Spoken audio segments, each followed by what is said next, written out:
Yoshi's Island, and we had a baby Mario in there, and he just had a generic cry, right? And it just played on loop. Oh. But I want to know, since you played the baby Mario and Luigi characters nowadays, how would you make that cry?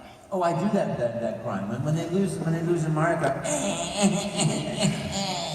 Yeah, I do that cry.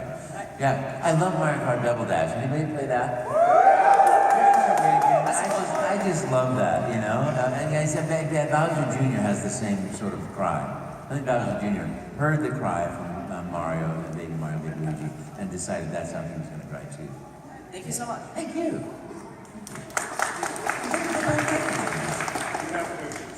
Hi. So I go around and ask people this quite often, and I was wondering if you could tell me one wisdom from your life. One piece of wisdom in my life? One piece of wisdom. That's such a lovely question. Be your own best friend. All through our lives, we start adapting to the negative messaging of some parenting, of some, which, you know, everybody that's a parent knows you're not perfect, you know, but you started identifying with the disciplinarian to use guilt and shame and pain as the tools of manipulation of yourself and your own behavior. And so you develop a negative ego, which has the voice of all those people distorted, all those notions of negative messaging of different institutions, and it personalizes it. And you give your power over to that because that's how you feel you're going to be safe.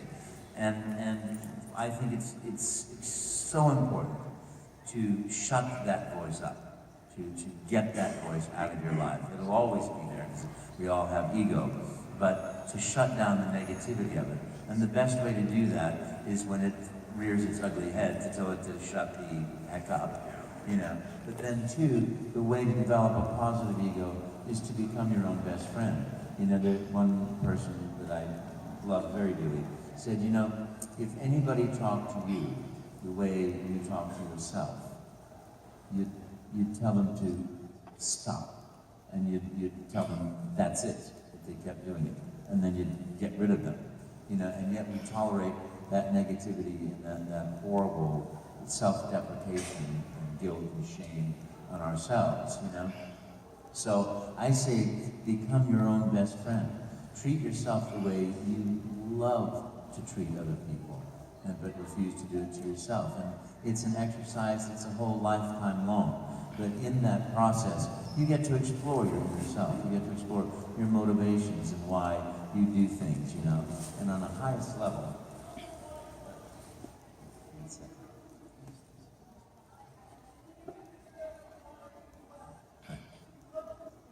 the motivation of everything is love.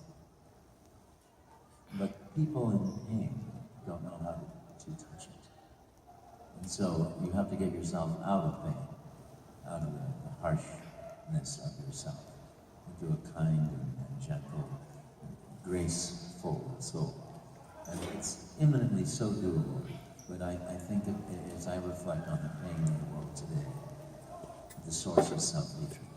The source is self-loathing and the betrayal of true self, the betrayal of the innocent, which is the piece of us, which is in all of us, which is why I love Mario so much.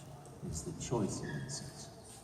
And I think that adults owe it to the world to choose innocence, to choose to turn their backs on the jaded and the cynical and the raging and the angry and the self-pity and the, you know, hostility that comes with all those negative aspects of personality type, and to turn to innocence again, you know, to return to that which we really are, you know. And oftentimes, the public mask that we have, you know, oh gosh, he's so friendly. Inside, you know, he has a drink and he's so mean.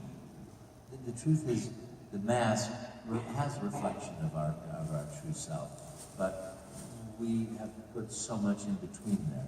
So self-esteem is the love for yourself that you earn from yourself. So you know, if you're going to earn anything in life, it shouldn't be money. It should be your own love, your own respect. You know, yeah, that's my thought. Of course, I could go on forever. Thank you very much. Thank you. That's just a lovely thought.